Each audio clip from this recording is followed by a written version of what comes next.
नमस्कार दोस्तों, आप लोग का अपना यूट्यूब चैनल रिजल्ट विद आकाश में स्वागत है।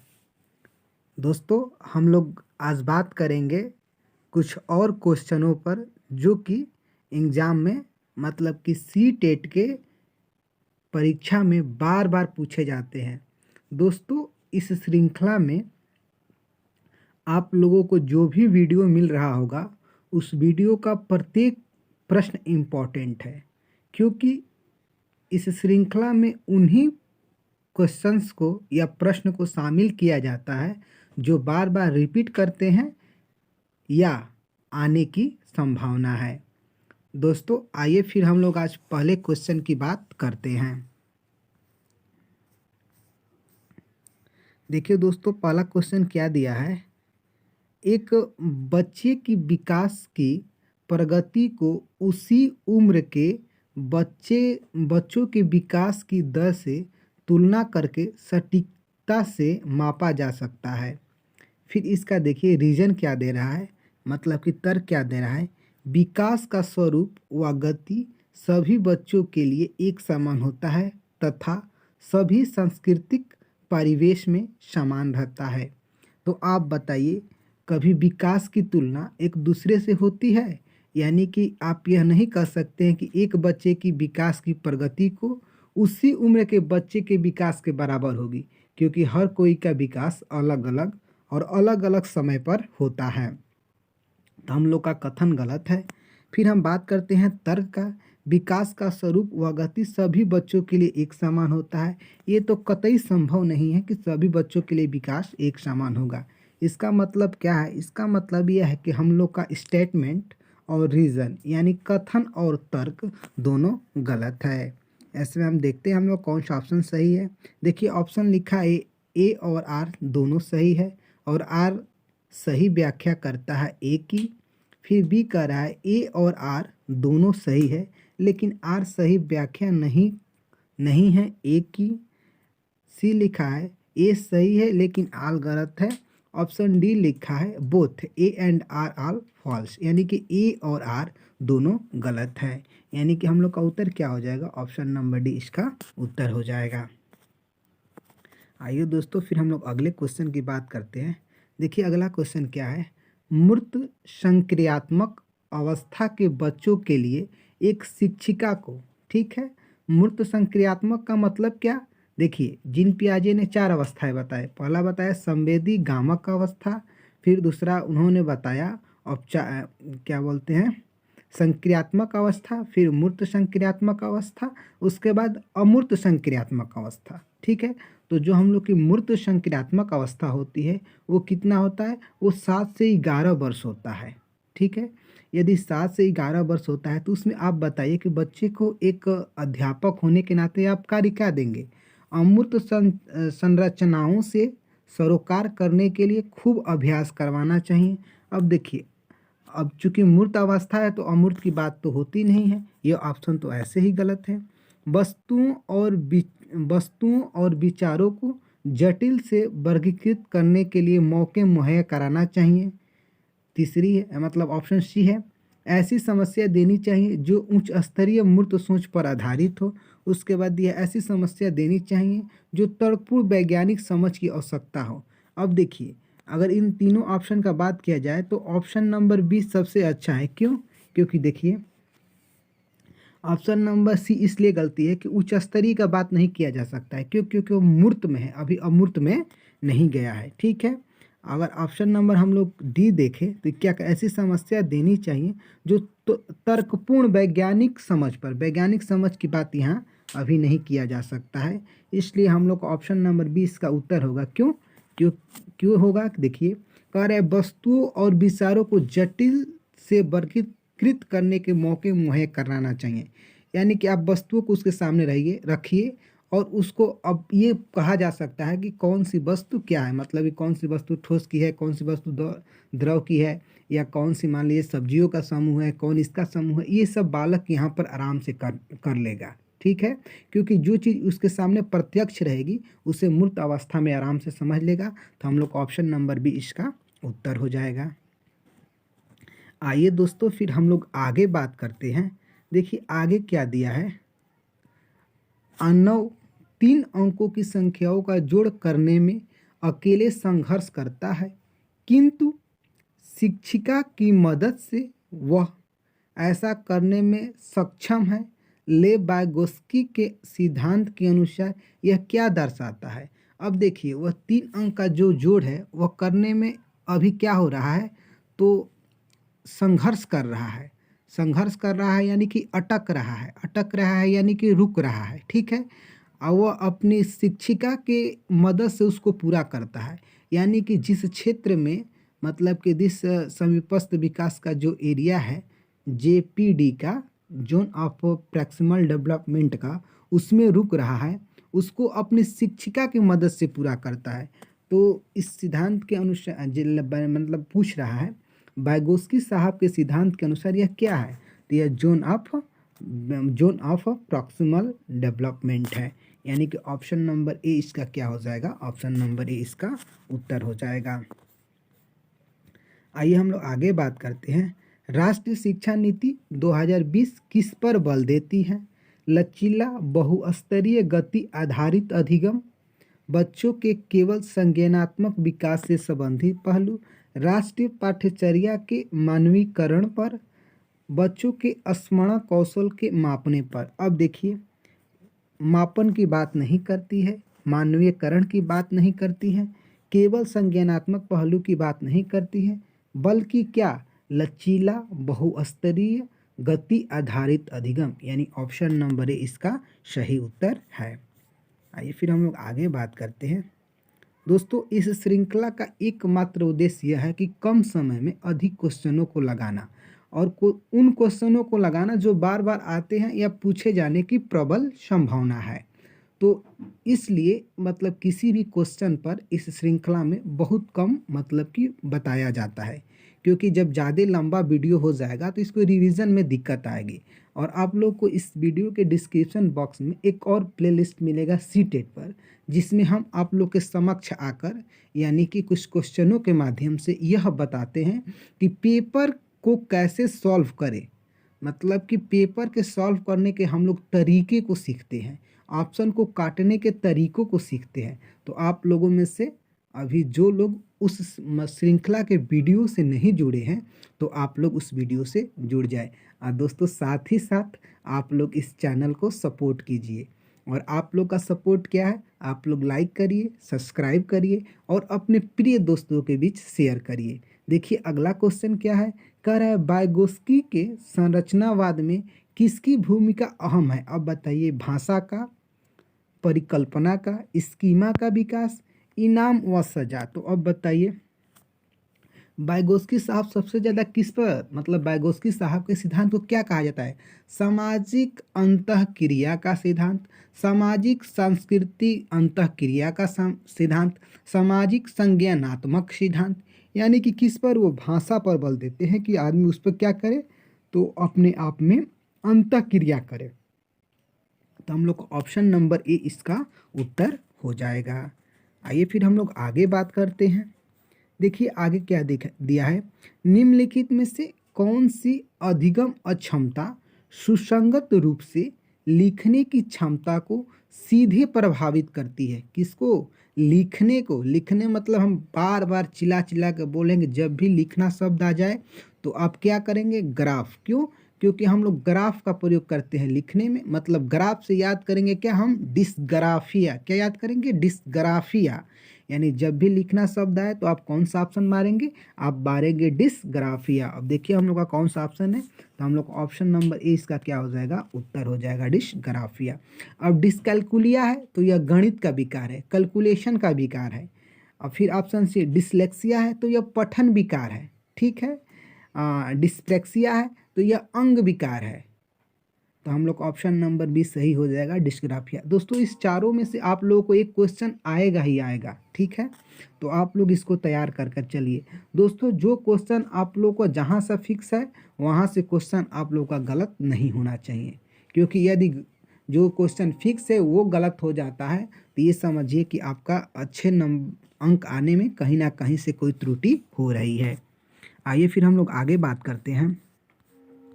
देखिए क्या कह रहा है, किसी समस्या को हल करने के लिए विद्यार्थियों की मदद करने के लिए एक शिक्षक को निम्न में से क्या करना चाहिए। अब देखिए, कोई प्रॉब्लम है उसको सॉल्व करना है। यदि आप एक शिक्षक हैं तो क्या करेंगे? असंगत जानकारी को चिन्हांकित करके विद्यार्थियों को भ्रमित करेंगे, विद्यार्थियों को सीधे उत्तर बताएं और उसे इसे नकल करने के लिए कहें, ऐसे संकेत दे जो प्रासंगिक स्कीमा संरचना को सक्रिय करें, जानकारी को वियोजित खंड में विभाजित करें। अब देखिए, इन चारों ऑप्शन में सबसे बेहतर ऑप्शन क्या है? तो सबसे बेहतर ऑप्शन सी है। क्यों? क्योंकि स्कीमा वर्ड दे दिया। हम लोग जानते हैं कि स्कीमा की बात कम करते हैं तो जिन पियाजे साहब करते हैं। तो दोस्तों, आप लोग अपने अंदर एक माइंड सेटअप कर लीजिए कि कोई भी स्टेटमेंट में यदि किसी मनोवैज्ञानिक का प्रभाव दिख रहा है तो वह स्टेटमेंट गलत नहीं होगा। कब तक? जब तक कि ऊपर किसी मनोवैज्ञानिक को मतलब कि स्पेशल ना किया हो। जैसे मान लीजिए कि ऊपर क्वेश्चन में वाइगोस्की साहब को लिख दिया, तब हम लोग को स्कीमा आएगा तो वहाँ पर गलत होगा। क्यों? क्योंकि वो सामाजिक अंतःक्रिया पर बल देते हैं। और जब किसी भी वैज्ञानिक का जिक्र नहीं किया गया और किसी भी ऑप्शन में किसी भी वैज्ञानिक के शब्द मिलते हैं, उनकी परिभाषा मिलती है, तो वह ऑप्शन हम लोग का हर कंडीशन में सही होगा। ठीक है, तो ऑप्शन नंबर सी हम लोग का इसका उत्तर हो जाएगा। आगे फिर हम देखते हैं, करण निम्नलिखित में से कौन सा आंतरिक प्रेरणा का उदाहरण है। अब देखिए, आंतरिक प्रेरणा का मतलब क्या होता है? Self motivated. क्या? Self motivated. तो माता पिता द्वारा दंड से बचने के लिए अध्ययन, एक गतिविधि में रुचि के कारण अध्ययन, शिक्षण की प्रशंसा प्राप्त करने के लिए अध्ययन, प्रतियोगिता जीतने के लिए अध्ययन। अब बताइए, प्रतियोगिता जीतने के लिए अध्ययन, ये भी सेल्फ मोटिवेटेड नहीं है। शिक्षण की प्रशंसा प्राप्त करने के लिए अध्ययन, ये शिक्षक है, शिक्षण नहीं है। ये शिक्षक की प्रशंसा प्राप्त करने के लिए अध्ययन, ये भी सेल्फ मोटिवेटेड नहीं है। बल्कि एक गति में रुचि के कारण अध्ययन, यानी क्या है कि उस गतिविधि में वो अपने रुचि के कारण अध्ययन कर रहा है। तो जब भी आंतरिक अभिप्रेरणा की बात करें तो ये समझ जाइएगा कि वो बालक हो या कोई व्यक्ति हो, यदि खुद से वह रुचि लेता है तो वह ऑप्शन हम लोग का क्या होगा? वह ऑप्शन हम लोग का सही होगा। आइए फिर हम लोग आगे बात करते हैं। देखिए आगे क्या दिया है, निम्नलिखित गतिविधियों में से कौन सी प्राथमिक स्तर के अधिगमकर्ताओं में दिक् स्थान संबंधित समझ के विकास के लिए अति उपयुक्त है।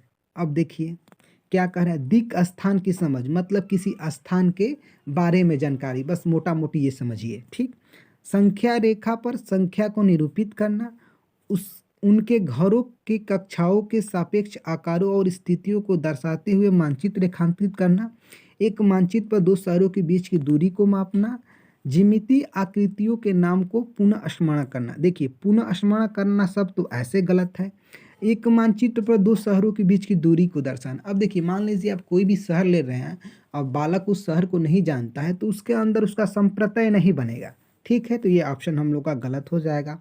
फिर आगे बात करें, अब देखिए, उनके घरों को कक्षा के सापेक्ष आकार और स्थितियों को दर्शाते हुए मानचित्र रेखांकित करना, यानी कि जब भी बालक सुबह अपने घर से चलता होगा स्कूल के लिए, तो इससे यदि आप कोई मैपिंग करते हैं तो उसके अंदर सारी चीज़ें आ जाएगी कि हाँ, घर से निकलते हैं तो यहाँ पर ये छोटा सा कोई मान लीजिए कि पानी का स्रोत है, फिर आगे चलते हैं तो कोई दुकान है। तो हम लोग ऑप्शन नंबर बी क्या हो जाएगा?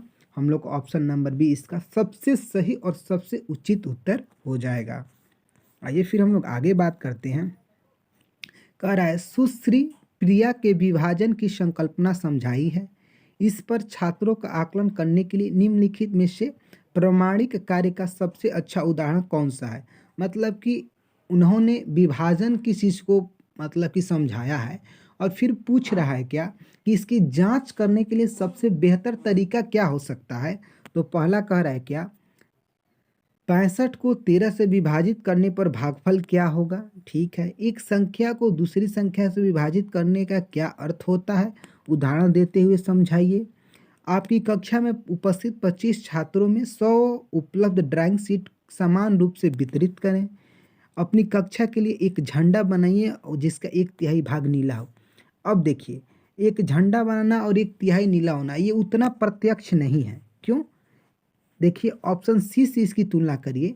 आपकी कक्षा में उपस्थित 25 छात्रों में 100 उपलब्ध ड्राइंग शीट समान रूप से वितरित करना, यानी उस बालक को 100 ड्राइंग शीट दे दिया गया है। अब 25 लोगों में बांटना है। वो जैसे बांटेगा तो वह बिल्कुल स्पष्ट समझ जाएगा किसका कंसेप्ट, तो भागफल का कंसेप्ट समझ जाएगा।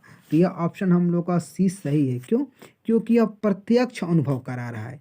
और दोस्तों जब भी प्रत्यक्ष की बात आ जाए तो आप वहाँ पर बिल्कुल सटीक मारिएगा। देखिए 65 से 13 से विभाजित करने के लिए ये सही है, लेकिन ये सारगर्भित उत्तर है। क्या है? सारगर्भित उत्तर है, इसलिए नहीं होगा।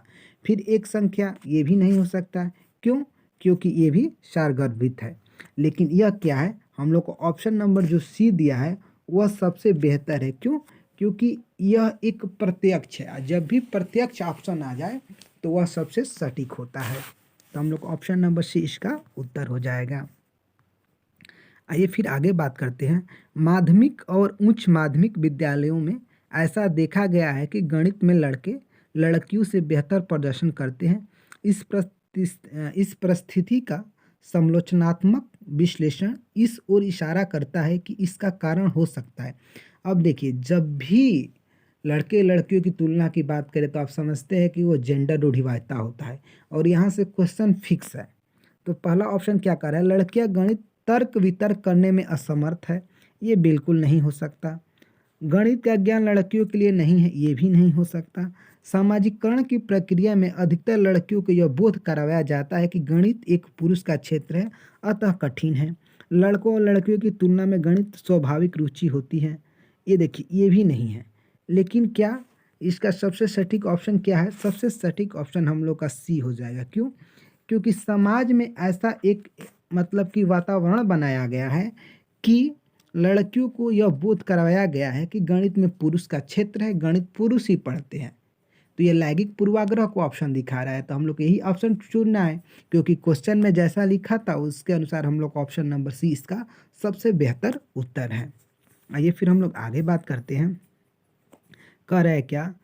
सिमुलेशन सॉफ्टवेयर का उपयोग करते हुए निम्नलिखित में से क्या सबसे अच्छी तरह सिखाया जा सकता है? देखिए यह एक कंप्यूटर सॉफ्टवेयर है, और इसका प्रयोग किसके लिए करते हैं? विभिन्न संख्याओं के स्थानीय मान और अंकित मान ज्ञात करने के लिए, अलग अलग विमाओं की लंबाई ज्ञात करने के लिए, विभिन्न वस्तुओं के वजन की तुलना करना, दर्शाना कि किसी श्रृंखला में तीसरी आकृति को बदलने से किस प्रकार 10वीं आकृति बदलती है। तो आप इसका मतलब इसको समझ के रखिएगा कि एक सॉफ्टवेयर है जिसका प्रयोग किया जाता है कि यदि आप एक स्थान पर परिवर्तन करते हैं तो उसका प्रभाव दूसरी मतलब कि दूसरी स्थान पर कैसे पड़ता है। जैसे यहाँ पर तीसरी आकृति को बदला जा रहा है तो 10वीं आकृति कैसे बदल जाएगी। तो हम लोग ऑप्शन नंबर इसका डी होगा उत्तर। आइए फिर हम लोग आगे बात करते हैं। कर है कनौज एक जिला है जो समस्त भारत में इत्र इत्र यानी सेंट के लिए प्रसिद्ध है। यह जिला किस राज्य का भाग है? देखिए दोस्तों इत्र का नाम आते ही सबके अंदर क्या होता है, तो गुड फीलिंग आने लगता है। दोस्तों आप लोगों में से जिन्होंने अभी तक अपने चैनल को सपोर्ट नहीं किया है तो आप लोग सपोर्ट कर दे।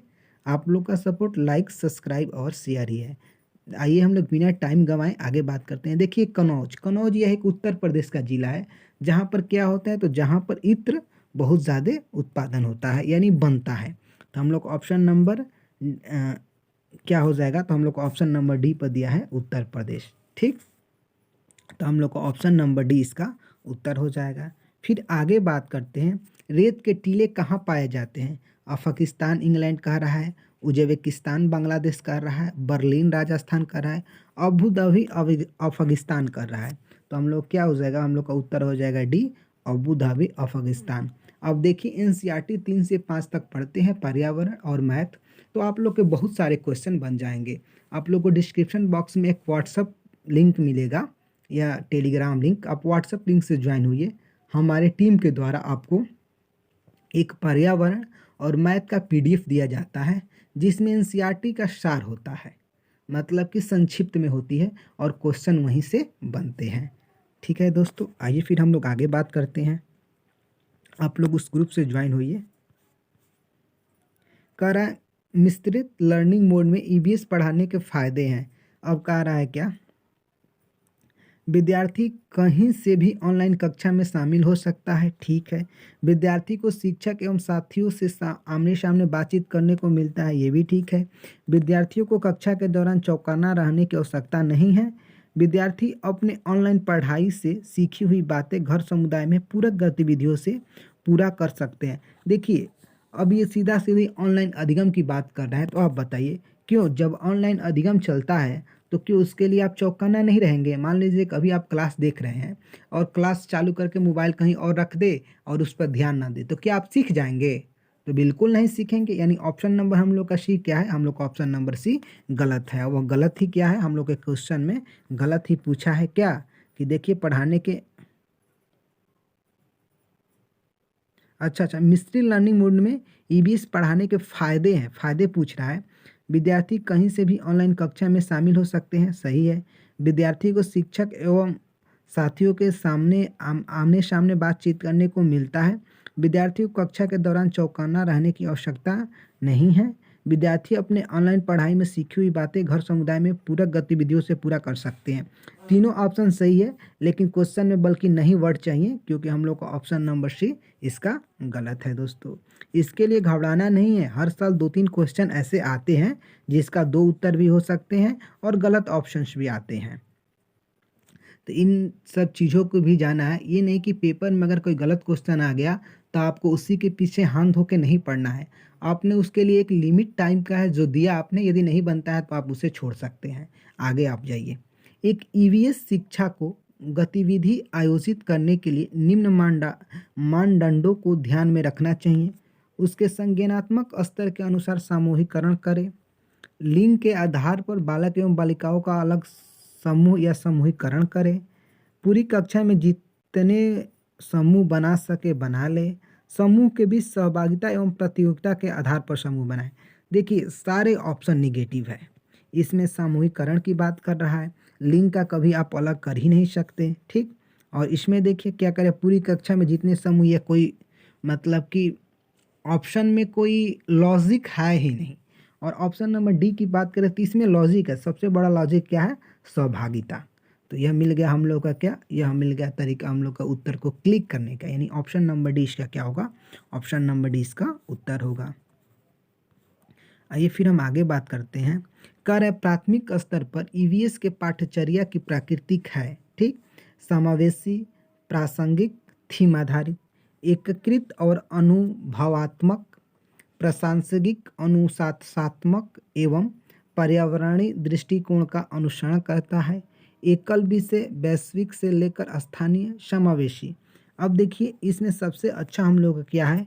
ऑप्शन नंबर ए प्राथमिक स्तर पर समावेशी होती है और प्रासंगिक होती है और थीम आधारित होती है। मतलब क्या कि जिसमें मतलब कि समावेशन में सारे चीज़ों के लिए बराबर होता है और उसमें थीम निर्धारित होते हैं कि बच्चों को ये थीम पर हम लोग बात करेंगे। तो हम लोग ऑप्शन नंबर ए इसका उत्तर हो जाएगा। आइए फिर हम लोग आगे बात करते हैं। कक्षा 5 के विद्यार्थियों को लिंग, जेंडर, रूढ़िवादिता पढ़ाने के लिए निम्न में से कौन सा संसाधन सबसे उपयुक्त होगा? अब देखिए यहाँ पर आपको दिखाना है, लड़के लड़कियों में तुलना को मतलब कि दिखाना है कि नहीं करना चाहिए और इसको किसी को समझाना है। तो इसको पढ़ाने के लिए सबसे बढ़िया ऑप्शन कौन सा है?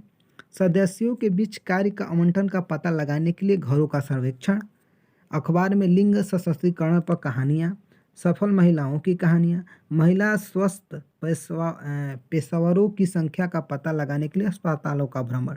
देखिए इसमें ऑप्शन नंबर ए की हम बात करें तो इसमें देखिए यह क्यों सही है। सदस्यों के बीच कार्य का आवंटन का पता लगाने के लिए घरों का सर्वेक्षण। जैसे किसी भी आप घर में जाते हैं वहाँ पर देखते हैं कि कौन सा कार्य कौन कर रहा है। अगर लड़कियाँ केवल खाना बनाने में लगी है और लड़के बाहर के काम में, तो वहाँ पर लैंगिक पूर्वाग्रह है। क्योंकि अब अगर 10 घर का मान लीजिए आपने अगर 10 घर का मूल्यांकन किया, उसमें 5 घर में आपने पाया कि पुरुष भी खाना बना रहे हैं, 5 में लड़कियां बना रही हैं, तो ये बोला जाएगा कि वहाँ पर लैंगिक रूढ़िवादिता नहीं है। अगर यह अनुपात इधर उधर आता है, इसका मतलब क्या है? इसका मतलब यह सबसे बेहतर ऑप्शन है, क्योंकि बालक भी इसमें साथ देख सकता है और चीज़ों को समझ सकता है। अपने घर में भी इन चीज़ों का उदाहरण समझ लेगा। तो हम लोग का ऑप्शन नंबर ए इसका उत्तर हो जाएगा।